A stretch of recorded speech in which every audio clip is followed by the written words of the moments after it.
Rebonjour, on est toujours au Games in Cholet, j'espère que vous allez bien. On se retrouve de nouveau en plateau après cette démonstration d'escrime artistique par les Pécholtaises. Et je suis avec le jury cosplay du jour. C'est bien ça, je me trompe pas? Oui. Alors parlez bien dans le micro. Oui, c'est ça. C'est bien ça? C'est ça. Alors, comme moi j'ai juste eu contact avec la tanière, je ne vous connais pas. Donc la première chose que je vais vous demander, c'est est-ce que vous pouvez vous présenter chacune? Bah, vas-y. Allez, vas-y. Alors moi c'est Arona Cosplay, j'ai 24 ans, je viens d'Angers et je fais du cosplay depuis, on va dire, max 2021 où je me suis vraiment mise à fond dans le cosplay. Et aujourd'hui tu es en Poison Ivy. Poison Ivy, Ok. de mon propre design. Ok, interprétation. Allons-y. Et ben moi c'est Eyeline, je fais du cosplay, enfin j'ai découvert le cosplay en 2012. 2012, ok. J'ai commencé à faire premier cosplay féminin avec les moyens du bord en 2013. Donc, et je commençais les concours que en 2023. Ok, c'est tout frais les concours. Ok. Ça fait récemment que je commence les concours. Même si je viens du monde du théâtre, un peu plus habituée, mais voilà, je me suis mise enfin lancée dans les concours il n'y a pas si longtemps que ça. Ok, et aujourd'hui tu es Avec un et un. Aujourd'hui Je suis Madame Red dans Black Butler. Ok. Voilà. Donc bonjour, moi c'est Emadine Cosplay, je fais du cosplay depuis fin 2019 Ok. où j'ai créé également mon association qui s'appelle l'association Pixie Dust, qui est une association de party princess où on invite les princesses à tous les événements, Ok. anniversaires, baptêmes, etc., etc. Et du coup, je me suis vraiment lancée dedans pour faire plaisir aux enfants. Puis je me suis dit, c'est cool d'inviter des princesses chez soi. Et donc j'ai commencé là à créer aussi mes propres costumes. Certains sont achetés, d'autres faits main. Et puis voilà. Et j'ai 31 ans, toujours la magie dans les yeux. Ça. Et tu es en Et je suis en réponse aujourd'hui avec Pascal. C'est ça, exactement. Du coup là, vous avez la casquette de jury. Concrètement, ça consiste en quoi? Qu'est-ce que vous allez regarder? Comment vous bossez? Qui veut parler de ça? Alors, il faut savoir que quand on est jury, on a déjà un petit dossier. On a tous les dossiers WIP en avance. Vous recevez tout là? On reçoit en avance pour regarder ce que les participants ont fait et on a une grille de notation. Ok. Donc, on a une grille de notation et on doit la suivre quand même. Comme ça nous permet d'avoir les mêmes critères. Ouais. Et c'est 50% costume, de la création du costume. C'est Ouais. pour ça qu'on a les WIP en avance et 50% de la prestation sur scène. Ok, de ce qui va se passer. Donc tout à l'heure, à partir de 15h. Combien de participants aujourd'hui? 9, si je dis pas de bêtises. On est sur 9 participants. Et donc vous allez pouvoir voir les costumes en avance, regarder vraiment aussi les techniques qui ont été utilisées, c'est ça? C'est ça. C'est bien ça. Oh, Les techniques de couture, les techniques de craft, s'il y a du craft, de perruques, les stylisations de perruques, ce qu'ils ont utilisé, et leur poser des questions après. Peut-être pourquoi ils ont choisi ce personnage-là.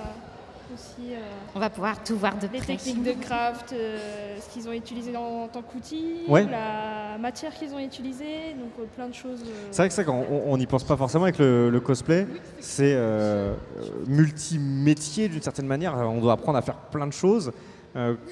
Si je fais une petite digression par rapport au concours, vous, comment vous avez appris à faire tout ça? Est-ce que c'est les tutos? Est-ce que c'est, je pense que oui d'une partie, mais comment on se plonge dedans? Par rapport au costume, Ouais. sur le tas. C'est-à-dire, j'ai envie de faire ça. Voilà, je regarde. être autodidacte. Après, c'est regarder beaucoup de tutos, Ouais. trouver des patrons, voir, Ok. faire des erreurs. C'est bien de faire des erreurs parce que ça permet d'apprendre aussi. Faut tenter quoi. Voilà, puis même un patron, il n'est pas adapté à votre morphologie, Ouais. donc il faut quand même toujours la reprendre, le refaire, créer. Mhm. C'est important aussi parce qu'il n'y a pas toujours tout qui existe. Je prends mon exemple pour Megara où j'ai pleuré. Ok. T'as dû Aucun créer, du tuto coup. n'existe pour la robe de Megara, sachez-le. Ok. Et du coup, oui, non, beaucoup de choses qui sont pas faciles à faire ou à trouver et que là, faut se lancer, faire des erreurs et pas avoir peur de pleurer devant sa machine à coudre. Ouais. Le cosplay, c'est beaucoup de formes de costumes aussi qui sont parfois irréalisables. Ok, ouais. Donc les patrons qu'on trouve dans le commerce, c'est des patrons de vêtements, c'est de prêt-à-porter et on peut les utiliser comme base, mais il faut faire beaucoup de modifications avant d'avoir quelque chose de bien. Tu vas retravailler le truc. Donc etc. c'est de l'apprentissage. On passe tous par des étapes différentes en tant que cosplayer. Il y en a qui viennent des métiers pour. Ouais. Moi, je suis couturière, donc ça aide. Ouais. Par contre, le craft, c'est mon talon d'Achille, j'apprends encore. Ok. Mais le craft, c'est aussi beaucoup de tests, c'est faire plein de pièces d'armure, de pièces de craft et d'apprendre les erreurs, de se tromper dans les sous-couches, d'avoir tout qui se casse, de ne pas avoir fait la bonne base et il y a tout qui tombe en cours de route. C'est beaucoup d'apprentissage. Ouais, j'imagine. Ça continue de beaucoup évoluer en plus parce que toi, tu parlais de 2012. Entre 2012 et aujourd'hui. C'était papier mâché à l'époque. Ouais, c'est ça. Aujourd'hui, il y a plein de trucs, l'impression 3D, machin, truc. Les matériaux évoluent aussi. Oui, c'était l'impression 3D et juste l'arrivée de la mousse. Et La mousse. C'était incroyable parce que à l'époque, c'était surtout le Worbla qui était utilisé Ok. pour faire les pièces d'armure.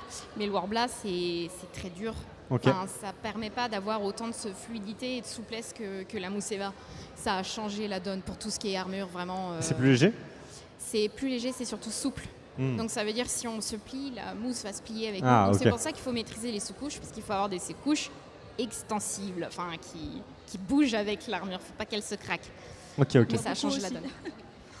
Et je reviens un petit peu sur le concours. Donc, on a parlé de la partie costume. Il y a aussi la partie prestation. Aujourd'hui, comment vous avez parlé, je ne sais pas si vous avez tous fait des concours. Comment on prépare une prestation, comment on répète, etc. Comment on la construit cette prestation également. Difficile. Il n'y a pas de, Il y a pas de mode une d'emploi, quoi. technique. Non, après, il y a plusieurs techniques. Je pense que chacun apprend en regardant des concours qu'il y a déjà Ouais. eu, sans forcément faire un copier-coller. On peut piquer, entre guillemets, je dis piquer des idées en disant ah, ça peut être pas mal, je peux peut-être l'intégrer à ma façon. Ouais. Après, il faut surtout penser à s'amuser. Ok. C'est parce que le stress, il est déjà en coulisses, mais il est surtout quand on met le premier pied sur la scène et qu'on voit tous les yeux sur nous. J'en ai fait les frais. Aujourd'hui, ça a changé, mais j'ai pas refait le concours pour le coup. Ça m'a un peu démoralisé, mais c'est pas pour ça que j'adore regarder quand même. Et aujourd'hui, je suis pas contre de recommencer et de me relancer. Et oui, il faut s'amuser, penser à se dire bon, ce que j'ai appris chez moi pendant des jours, à répéter pendant des jours, faut le faire maintenant devant des gens et penser que c'est juste des meubles. Voilà, faut penser, pas tout nu, hein, mais des meubles. Ça aide. Et les prestats, si on va en faire beaucoup, on va tester. Ouais. Il y en a qui parlent de catégories de prestats, les catégories de prestats drôles, humoristiques. Oui, c'est vrai, ouais, tout à fait. Voilà, qui sont souvent plus faciles des fois parce que ça demande de juste se lâcher et de s'amuser. Il y a des prestats un peu plus sérieuses, plus sombres, voilà, mais qui sont pour moi moins évidentes à écrire parce qu'il faut vraiment qu'elles soient bien écrites.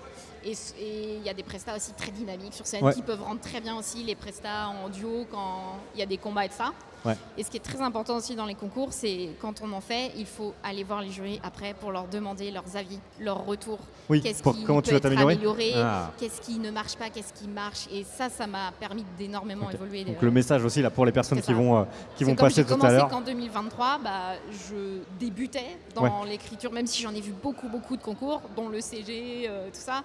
Mais de le faire soi-même, c'est vraiment une autre expérience. Et c'est pour ça que les retours jury, c'est super important. Parce que ça permet d'avoir toute leur vision aussi. C'est pour ça qu'on est au moins 3. C'est comme ça, on a 3 points de vue différents.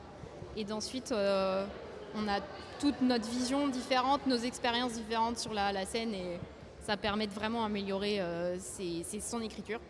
Content. Tu voulais rajouter quelque chose? Tout a été dit?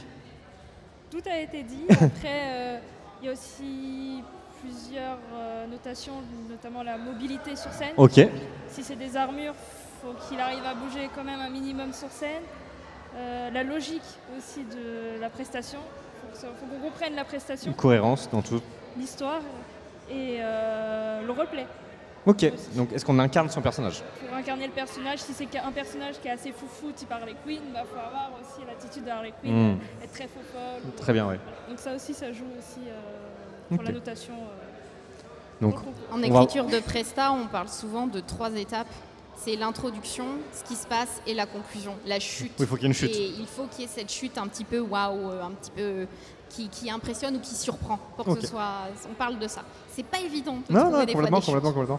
Il faut que ça reste aussi dans l'univers du personnage, il faut qu'on puisse comprendre et pas qu'on se dise à la fin qu'est-ce qu'il a voulu dire ou qu'est-ce que voilà.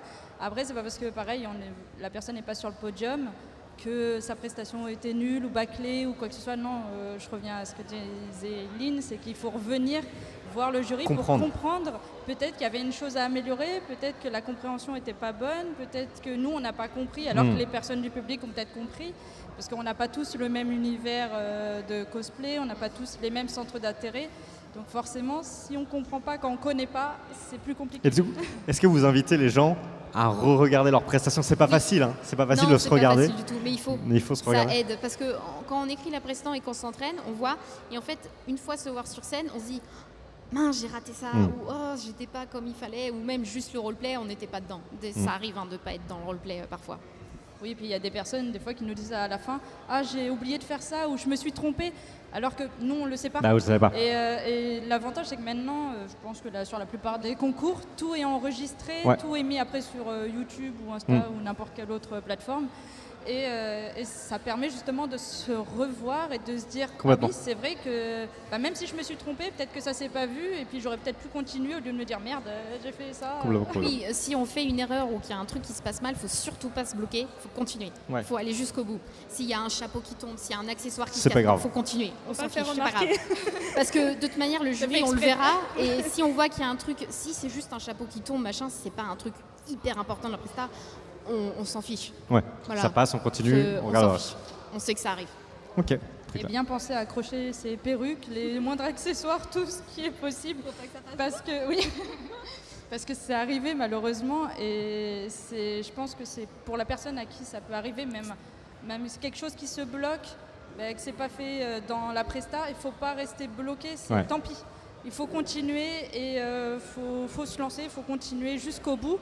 Et c'est pas grave, même si après on pleure toutes les larmes de notre corps à la fin, c'est pas grave. On a tous eu des galères à un moment, donc on comprend tous. Ouais, complètement. Pour la partie concours, on est pas mal. Pour conclure un peu cette interview, juste je reviens sur vous, en tant qu'artiste cosplay.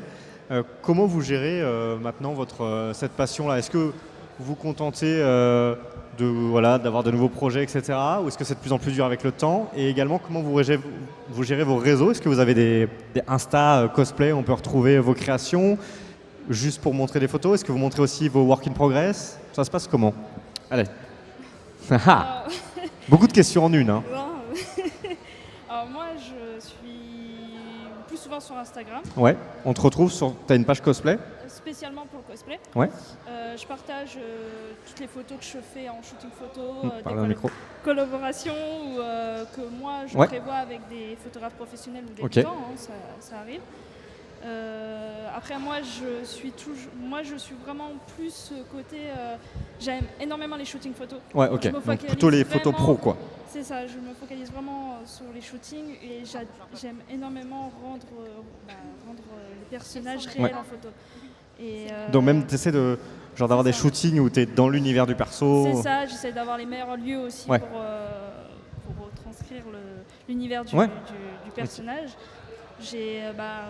Par exemple, j'ai fait Pyramid Head, on l'a fait dans un grenier qui était totalement dans l'univers. en décombre et du coup ça faisait très Silent Hill comme dans le jeu. Donc c'était parfait. Après je partage mes whips quand j'y pense. Ouais. Je pense pas trop à mettre mes des fois whips. des focus. Mais quand j'y pense, je mets mes whips. Après il y a plusieurs personnes qui posent des questions aussi en privé pour savoir comment on a fait. C'est pour ça, j'essaie d'y répondre au maximum quand je peux. Et non, je suis principalement sur Instagram et voilà. Très clair. J'ai pas d'autres. De l'autre côté je suis surtout sur Instagram aussi parce que c'est pratique la vitrine photo. Ouais. Donc je poste pareil photos et mes whips sont dans les petits ronds en story. T'as les stories épinglées. Comme ça je mets tous les whips là parce que souvent c'est des photos que je fais des fois vite fait parce que je me rappelle qu'il faut que je fasse une petite photo à ce moment-là. Et du coup c'est mis là un petit peu en vrac mais rangé quand même par costume. Mais je suis aussi après sur d'autres réseaux comme Blue Sky. Aussi, mais je poste un petit peu tout en fouillis, c'est moins arrangé. Ouais, c'est ça. Chaque réseau a son identité aussi. C'est ça. Mais Instagram, c'est vraiment pour partager. Ce qui est bien dans le cosplay, c'est que c'est pas que de la scène, c'est aussi travailler avec des photographes pour qu'on ait des jolies photos de nos costumes. C'est très très bien. Toi, il y a l'asso aussi? Oui, alors moi, pareil, Instagram aussi, beaucoup. À part pour mon asso, j'ai Instagram et Facebook. Ok. Sinon pour le perso, cosplay, c'est vraiment que Instagram, pareil. Quand j'y pense, je mets des whips. Allez, aux stories à la une aussi, parce que je pense jamais aussi à faire des photos whip, c'est toujours au dernier moment. Après, pareil, je fais des commissions wig, donc Ok. Donc pour d'autres je personnes. mélange. Alors, je les poste pas forcément, mais c'est aussi dans les stories à la une, en commission Ok. pour ceux qui veulent, et je fais tout univers dès que ça reste dans mes ressources, on va dire. Je me sens capable de le faire. Et voilà. Ok. Alors, juste avant de vous laisser, rappelez une fois du coup le nom sur lequel on vous retrouve sur les réseaux et on sera tout bon. Donc, Madine Cosplay. Moi, c'est Eileen. Aruna Cosplay. Merci beaucoup et à très vite. Merci à vous.